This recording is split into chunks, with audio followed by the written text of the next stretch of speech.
इस वीडियो में बंगाल में दीदी की गवर्नमेंट आने के बाद बंगाल की डिस्ट्रक्शंस को देखेंगे और लास्ट में बेटर इफेक्टिव सॉल्यूशंस को समझेंगे। मार काट गुंडागर्दी इसी तरह चलता रहा। फिर कहीं 2008 में रतन टाटा जी अपने टाटा नैनो के लिए यहाँ फैक्ट्री खोलने की सोची। बात जमीन एलोकेशन तक पहुंची तो दूर कहीं खेतों से निकलकर भागती हुई दीदी आई और धरने पर बैठ गई। लंबा भूख हड़ताल चला और आखिर रतन टाटा जी दूसरे स्टेट में जाकर अपनी फैक्ट्री सेटअप करते हैं। वैसे यहाँ पर दीदी भी सही का साथ दे रही थी। वो जमीन बहुत से अलग अलग गरीब किसानों के रोजी रोटी का एक जरिया था। वो उन्हें दे देते अगर तो लॉन्ग टर्म में क्या कमा कर खाते वो लोग। ये कारनामे सीपीआई के ही थे।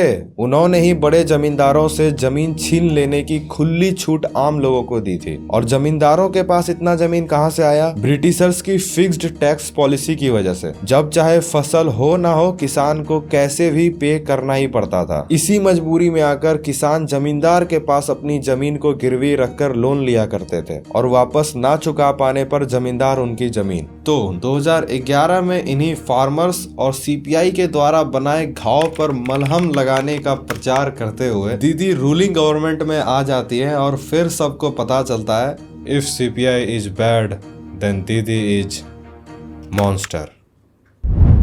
यही तो है डायलॉग। इस बार नहीं जाऊंगा। दीदी भी कम्युनिस्ट पार्टी के जैसे ही निकलती है। उन्होंने भी पॉलिटिकल किलिंग्स का ही तरीका अपनाया। 2019 के इलेक्शन में वायलेंस के दौरान 12 लोग और एक 2 साल का बच्चा मारा गया। 2023 में पंचायत चुनाव के दौरान 45 लोग मारे गए। 45 people have died as of today as far as the panchayat elections of 2023 in West Bengal is concerned. According to Amit Shah 300 से ज्यादा बीजेपी वर्कर्स बंगाल में मारे जा चुके हैं।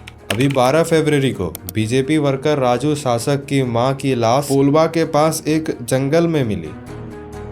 6 मई 2022 के तारीख को बीजेपी लीडर अर्जुन चौरसिया एक खंडर में फांसी पर लटके मिलते हैं।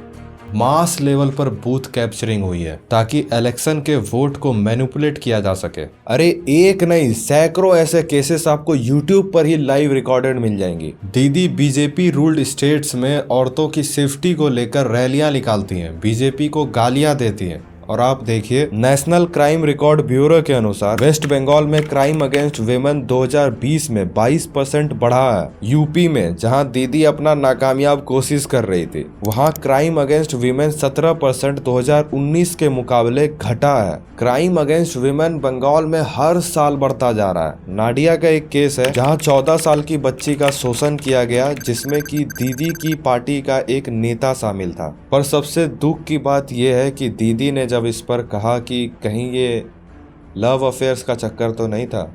अपनी रेप बोलबेन ना प्रेगनेंट बोलबेन ना लव अफेयर्स बोलबेन এটা ইনকোয়ারি করেছেন কি? अभी हाल ही शाहजहां शेख टीएमसी का एक नेता था जो जबरदस्ती लोगों का जमीन हड़प रहा था और उनकी औरतों के साथ शोषण कर रहा था। সন্দেশকারীদের থাকাটাই খুব রিস্কি হয়ে যাচ্ছে। पुलिस कभी हमारी मदद नहीं करती, पुलिस कभी हमारे साथ नहीं रहती। शिबू हाजरा के साथ ही पुलिस रहती। इस पर बहुत न्यूज कवरेज हुई फिर भी टीएमसी ने इसे अरेस्ट नहीं करवाया और जब बहुत नेशनल प्रेशर बढ़ा तब जाकर इसे दिखावे के लिए अरेस्ट किया गया। लोगों को पता है ये सब, इसके बावजूद लोग टीएमसी को वोट दे रहे हैं। रीजन है तो सिर्फ डर जो कि और बढ़ता ही जा रहा है। देखिए थोड़ा डीप में जाऊंगा। 2006 में कम्युनिस्ट पार्टी के द्वारा लाई गई सिंडिकेट राज जिसका एम पुअर और जॉबलेस लोगों को हेल्प करने का था वो आज टीएमसी के हफ्ता वसूली वाले बन गए। आज एक स्मॉल बिजनेस को बंगाल में 2 ही ऑप्शन है, या तो वो टीएमसी के द्वारा पाले इन गुंडों के शिकार बन जाए या तो वो इन सिंडिकेट को प्रोटेक्शन के नाम पर हफ्ता दें। और गाँव की बात करें तो वहाँ लोगों के लिए गवर्नमेंट स्कीम्स जैसे टॉयलेट, एलपीजी, पानी ये सब फ्री में दी जाती है।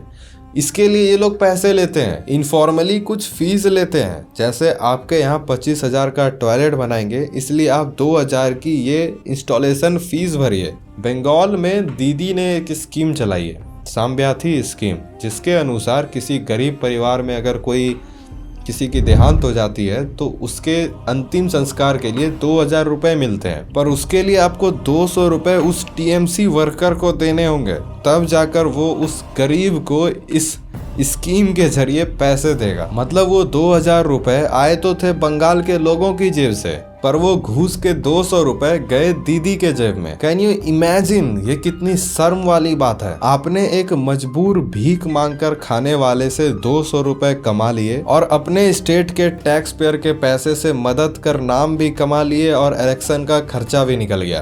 कौन कहता है बंगाल में बड़े बिजनेसेस नहीं है? तृणमूल कांग्रेस पार्टी जैसा स्टार्टअप किसी ने सोचा भी है क्या कभी? देखिए, प्रॉब्लम्स तो बंगाल में लाखों हैं, हजारों तो हैं ही। इसका एक्चुअल सॉल्यूशन क्या है? अगर आप देखें तो सब लोग गवर्नमेंट चेंज करने के बाद कोई सॉल्यूशन बताते हैं, पर मैं कहता हूँ बीजेपी भी क्यों ना आ जाए, यहाँ की प्रॉब्लम सॉल्व नहीं होने वाली। इसे जड़ से खत्म करने के लिए बस एक चीज काफी है, वो है awareness of the truth, reality of their trap they are in, awareness about the businesses and industries to provide jobs which will remove गरीबी। फिर तो लोग पढ़ लिख पाएंगे और एजुकेटेड होंगे। वहाँ गांव में लोगों को घूस देने की आदत है, they think they are in profit, क्योंकि उनको पता ही नहीं है कि ये government schemes free of cost उनके हेल्प के लिए ही होती हैं। चलो ये तो मोरल लेवल पर बातें हो गई, पर ऐसे कई और जरूरी एस्पेक्ट्स हैं जिससे बंगाल की कंडीशन सुधरेंगी, जैसे land acquisition for industries, infrastructure development, public finance, education, health. जितना ये सुनने में सिंपल लगा उतना है नहीं। आप कमेंट से बताओ, इस पर एक इन डेप्थ वीडियो खुशी खुशी बना देंगे।